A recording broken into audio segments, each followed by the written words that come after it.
आइए सुनते हैं आज की कहानी, जिसे लिखा है डॉक्टर मुनीश आहूजा जी ने। बुरे कर्म का बुरा नतीजा। ये कहानी एक कुम्हार की है जिसका नाम मदन था। वो अपनी पत्नी के साथ गांव में रहता था। वो मिट्टी के बर्तन, दीपक, मटके इत्यादि बनाया करता और उन्हें बेचकर अपने घर का खर्च चलाया करता। वो बहुत ही ईमानदार और मेहनती व्यक्ति था। वो सदैव दूसरों की सहायता करता था। वैसे तो मदन को अपनी जिंदगी से कोई शिकायत नहीं थी, परंतु उसे और उसकी पत्नी को एक चिंता दिन रात लगी रहती कि उनकी शादी के इतने सालों बाद भी उन्हें कोई संतान नहीं हुई थी। लेकिन उसके कुछ सालों बाद ही भगवान की कृपा से उन्हें एक पुत्र की प्राप्ति हो जाती है। इस बात से मदन और उसकी पत्नी अत्यंत प्रसन्न हो जाते हैं। मदन अपनी बीवी से कहता है कि भाग्यवान, आखिरकार भगवान ने हमारी सुन ली और हमें एक प्यारा सा बेटा दे दिया। तब मदन की पत्नी कहती है कि आपने बिल्कुल सही कहा, हमारी बस यही इच्छा थी, वो भी अब पूरी हो गई। अब मुझे ज्यादा कुछ नहीं चाहिए। परंतु उनकी खुशी ज्यादा दिन नहीं टिक पाई। जब मदन का बेटा परवीन 3 साल का हुआ, तब उसकी मां का एक गंभीर बीमारी के चलते देहांत हो जाता है। इस घटना से मदन अत्यंत दुखी हो जाता है। फिर उसे अपने बेटे प्रवीण का ध्यान आता है कि अगर मैं ऐसे दुखी रहूंगा तो मैं अपने बेटे का ध्यान कैसे रखूंगा। और उस दिन के बाद मदन दोबारा मेहनत करके अपना काम करता है और प्रवीण का भी बहुत अच्छी तरीके से ध्यान रखता। वो रोज अपने घर का भी सारा काम करता और साथ में मिट्टी के बर्तन भी बनाता।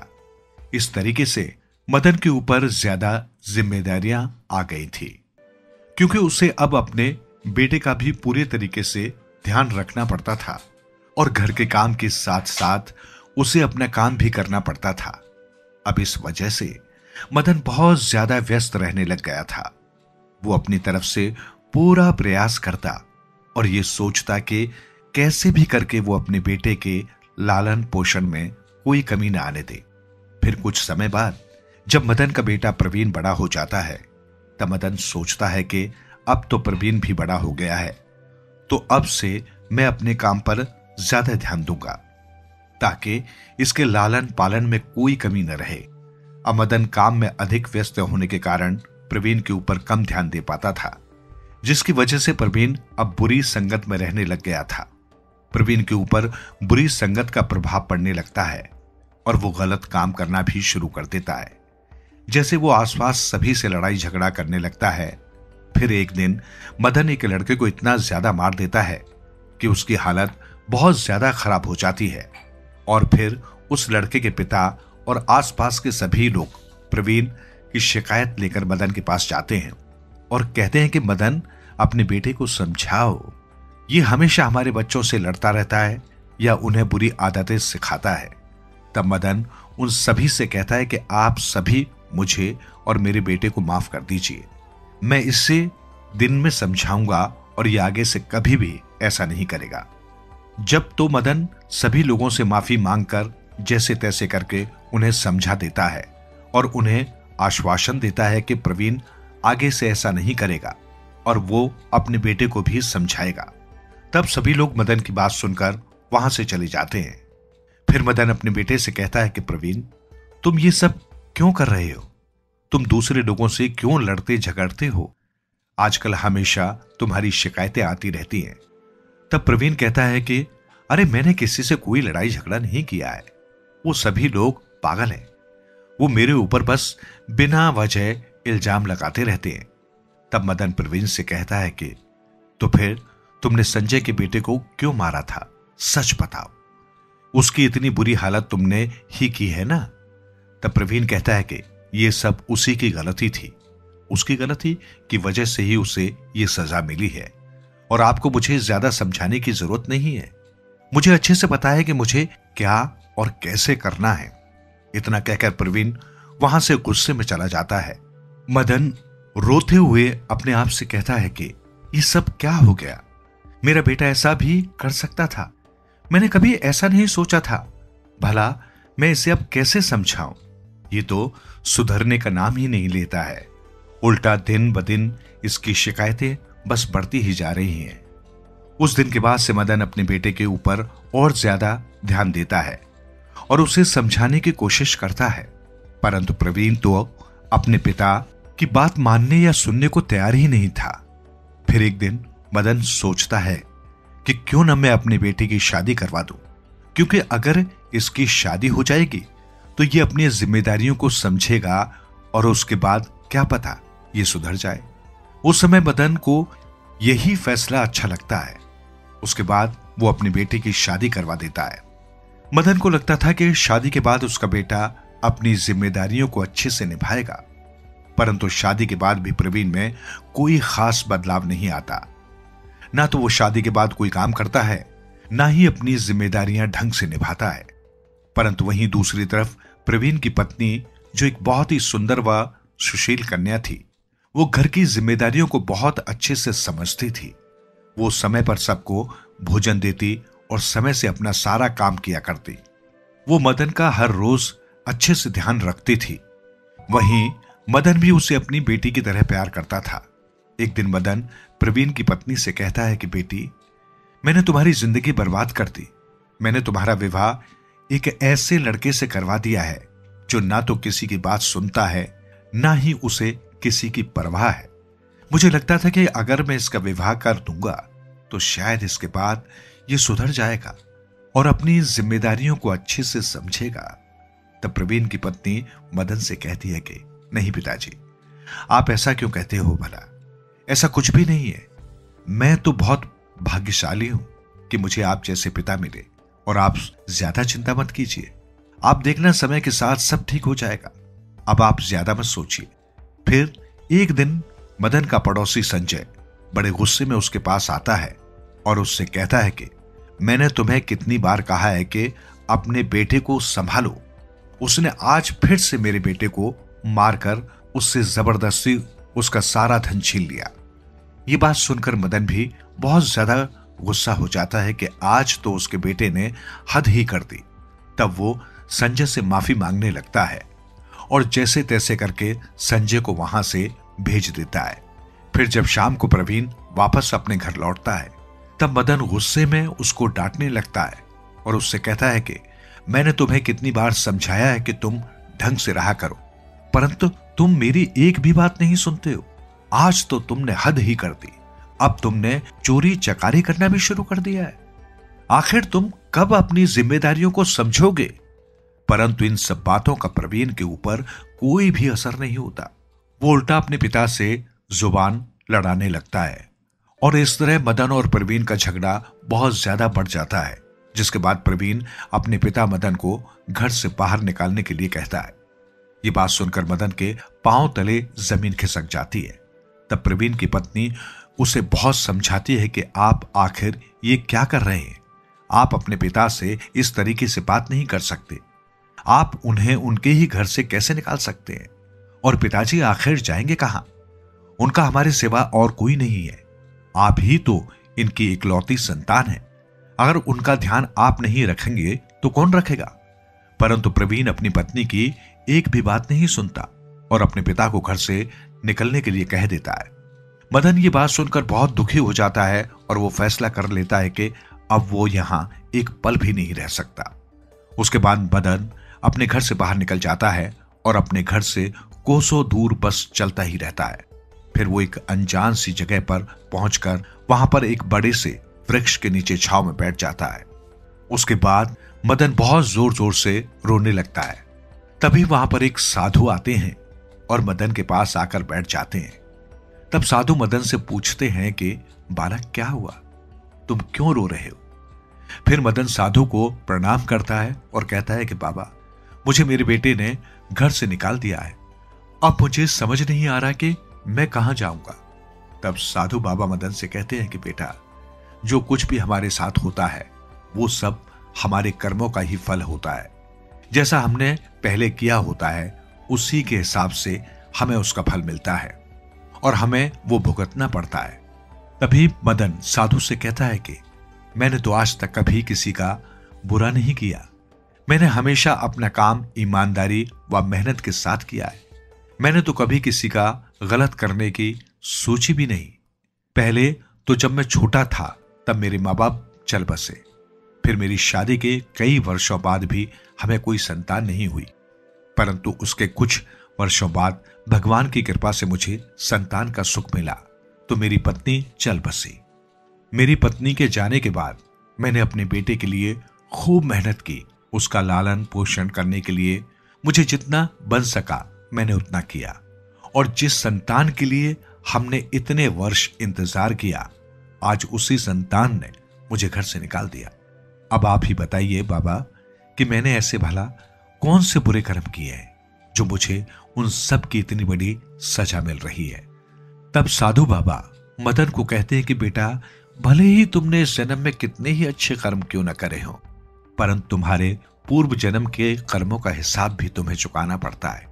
चाहे हमने पिछले जन्म में अच्छे कर्म करे हो या बुरे कर्म, उन दोनों का ही फल हमें अगले जन्म में भुगतना पड़ता है। तब मदन कहता है कि बाबा, पिछले जन्म का तो हमें कुछ याद ही नहीं रहता, तो हमें क्या पता कि हमने पिछले जन्म में कैसे कर्म किए। फिर बाबा कहते हैं कि तुम अपने पिछले जन्म में एक दुराचारी व्यक्ति थे। तुम बुरे कर्मों में बहुत बुरी तरह फंस चुके थे। पिछले जन्म में तुम्हारे पिता एक अमीर व्यक्ति थे और तुम्हारा एक बड़ा भाई था। उन्होंने तुम दोनों भाइयों का जमीन जायदाद में बराबर हिस्सा कर दिया था, परंतु तुम्हें जुआ खेलने की बहुत बड़ी बीमारी थी।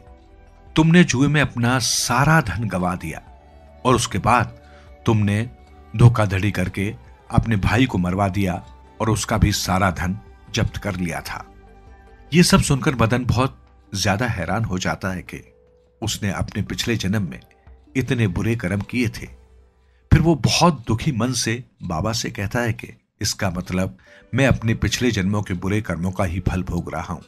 इसका मतलब मेरे साथ इस जन्म में कुछ भी अच्छा नहीं होगा। तब बाबा कहते हैं कि नहीं, ऐसा नहीं है। हमारे जितने भी पिछले जन्म के बुरे कर्म होते हैं वो इस जन्म के अच्छे कर्मों के साथ कट जाते हैं। इसका मतलब यह है कि तुम इस जन्म में जितने अच्छे कर्म करते जाओगे उतने ही तुम्हारे पिछले जन्म के बुरे कर्म मिटते जाएंगे। फिर एक समय ऐसा आएगा कि जब तुम्हारे इस जन्म के अच्छे कर्म पिछले जन्म के बुरे कर्मों से ज्यादा हो जाएंगे, तब तुम्हारे साथ सब अच्छा होगा और तुम अपने बुरे कर्मों की सजा से भी मुक्त हो जाओगे, क्योंकि तब तुम्हारे पास सिर्फ तुम्हारे अच्छे कर्म ही बच जाएंगे। परंतु अगर तुम इसका उल्टा करोगे, यानी इस जन्म में तुम बुरे कर्म ज्यादा करोगे, तो तुम्हारे सामने पिछले अच्छे जन्म के सभी अच्छे कर्म आकर तुम्हें बचाएंगे। फिर एक दिन ऐसा आएगा कि तुम्हारे पिछले जन्म के भी सारे अच्छे कर्म खत्म हो जाएंगे और तुम्हें अपने सारे बुरे कर्मों का अंजाम भुगतना पड़ेगा, जो कि बहुत ही बड़ा होगा। ये सब सुनकर मदन बहुत ज्यादा हैरान होकर बाबा से कहता है कि बाबा, अब मुझे क्या करना चाहिए? मैं अब केवल अच्छे कर्म ही करना चाहता हूं और मैंने जितने भी बुरे कर्म करे हैं मैं उन सब का प्रायश्चित करना चाहता हूं। तब बाबा कहते हैं कि तुम चिंता मत करो, अब तुम्हारे बुरे कर्मों का फल तुम्हें मिल चुका है। अब जल्दी ही तुम्हारे जीवन में सब ठीक हो जाएगा। इतना कहकर बाबा वहां से चले जाते हैं। फिर मदन भी सोचने लगता है कि वो अब आगे जीवन में केवल दूसरों का भला ही करेगा। फिर वो वहीं आसपास एक छोटी सी कुटिया में अपने रहने का इंतजाम करता है। वहीं दूसरी तरफ प्रवीण का एक बेटा हो जाता है, परंतु उसके बाद भी उसकी आदतें नहीं सुधरती। उसकी पत्नी उसे समझाने की बहुत कोशिश करती है, पर वो उसकी एक भी बात नहीं सुनता। फिर कुछ समय बीत जाने पर प्रवीण के बेटे की तबीयत बहुत ज्यादा खराब हो जाती है। वो अपने बेटे का इलाज कराने के लिए उसे वैद्य के पास लेकर जाता है, परंतु इलाज के बाद भी उसका बेटा ठीक नहीं होता और उसकी हालत दिन ब दिन बिगड़ती ही जाती है। वो अपने बेटे को अच्छे से अच्छे वैद्य के पास लेकर जाता है, परंतु उसके बेटे की हालत में कोई सुधार नहीं होता। इस बात से प्रवीण बहुत ज्यादा चिंतित रहने लगता है। उसे कुछ समझ नहीं आता कि वो अब क्या करे। जब वो एक दिन अपने घर के बाहर बैठा रो रहा था, तभी उसके पास वही साधु आते हैं और उससे कहते हैं कि बेटा, ये सब तो तुम्हारे कर्मों का ही फल है, तो अब तुम क्यों चिंतित होते हो? जब तुमने पहले बुरे कर्म करते वक्त कोई चिंता नहीं की या एक बार भी उसके परिणाम के बारे में नहीं सोचा तो तुम अब क्यों सोचते हो? इतना कहकर बाबा वहां से चले जाते हैं। तब प्रवीण को अपनी गलती का एहसास होता है और वो सोचता है कि आज तक उसने हमेशा बुरे कर्म ही किए हैं, तो उसे उसके बुरे कर्मों की सजा ही मिल रही है। तब वो बहुत पछताता है कि उसने किस तरीके से अपने पिता के साथ इतना बुरा व्यवहार किया था। उसके पिता तो हमेशा उसका ध्यान रखते थे और उन्होंने अकेले ही सारी जिम्मेदारियां उठाई और अकेले ही उसका ध्यान रखा, उसके लिए इतना कुछ किया, परंतु उसके बदले में उसने अपने पिता को ही घर से बाहर निकाल दिया, जबकि उसके पिता का उनके अलावा कोई भी नहीं था। ये सब सोचकर प्रवीण बहुत ज्यादा दुखी हो जाता है और बहुत जोर जोर से रोने लगता है। अब उसे अपनी गलती का पश्चाताप हो चुका था। वो अब एक अच्छा इंसान बनना चाहता था और वो अब अपनी सभी जिम्मेदारियां भी अच्छे से निभाने लगा था। ना तो वो अब किसी के साथ लड़ाई झगड़ा करता, ना ही वो कोई चोरी चकारी करता। वो अपनी पूरी ईमानदारी से काम करने लगा था। उस दिन के बाद से वो अपने पिता को खोजने निकल जाता है। एक दिन वो दूर के गांव में किसी काम से जाता है और वहां पर अपने पिता को देखता है। तब उसे बहुत खुशी होती है कि आखिरकार उसने अपने पिता को ढूंढ ही लिया। फिर वो उनके पास जाकर उनसे अपने किए की क्षमा मांगने लगता है। वो अपने पिता से कहता है कि पिताजी, मुझे माफ कर दीजिए, मैंने आपके साथ बहुत ही बुरा बर्ताव किया है। आपने मेरे लिए इतना सब किया, परंतु मैंने आपके साथ हमेशा गलत किया, आपसे हमेशा उल्टा सीधा बोला, साथ ही मैंने इतने बुरे कर्म किए हैं। कृपया करके आप मुझे माफ कर दीजिए और अब आप मेरे साथ हमारे घर वापस चलिए। तब मदन प्रवीण से कहता है कि बेटा, तुम चिंता मत करो, मैं तुमसे बिल्कुल भी नाराज नहीं हूं। मैंने तो तुम्हारी गलती के लिए तुम्हें बहुत पहले ही क्षमा कर दिया था, परंतु मैं अभी तुम्हारे साथ घर वापस नहीं चल सकता। मैं यहीं पर रहकर लोगों की मदद करना चाहता हूं। मैं अब तुमसे नाराज नहीं हूं, लेकिन मुझे तुम पर गर्व है कि तुम्हें अपनी गलती का एहसास हो चुका है और अब तुम पश्चाताप करना चाहते हो। बल्कि ये तो बहुत अच्छी बात है कि तुम इसी जन्म में उसे सुधारना चाहते हो, नहीं तो तुम्हें अपने बुरे कर्मों का अंजाम अगले जन्म में भुगतना पड़ता। फिर प्रवीण मदन से अपने घर वापस चलने की जिद करता है, परंतु मदन वापस चलने से इनकार कर देता है और कहता है कि तुम अब घर जाओ और अपनी जिम्मेदारियों को अच्छे से निभाओ। मैं कुछ समय अभी यहीं पर बिताना चाहता हूं। उसके बाद प्रवीण अपने घर वापस चला जाता है और अब उसका बेटा भी बिल्कुल ठीक हो गया था। अब वो अपने पिता की तरह एक ईमानदार व मेहनती इंसान बन जाता है तथा खूब मेहनत करने लगता है। खुशी खुशी अपने बेटे और अपनी पत्नी के साथ अपना जीवन व्यतीत करता है। इस कहानी से हमें यही शिक्षा मिलती है कि अगर हम बुरे कर्म करेंगे तो हमें उसके बुरे परिणाम भी भुगतने होंगे। कहानी को सुनने के लिए धन्यवाद। कृपया नीचे कमेंट बॉक्स में अपने विचार साझा करें और बताएं कि आपको ये कहानी कैसी लगी। आपके सुझाव से हम और बेहतरीन कहानियां प्रस्तुत करने का प्रयास करेंगे। आप हमारे चैनल पर कौन कौन सी कहानियां देखना चाहते हैं, कृपया हमें आपके टॉपिक सुझाएं और हम उन पर कहानियां तैयार करेंगे। रहिए स्पिरिचुअल टीवी के साथ और हमेशा खुश रहिए।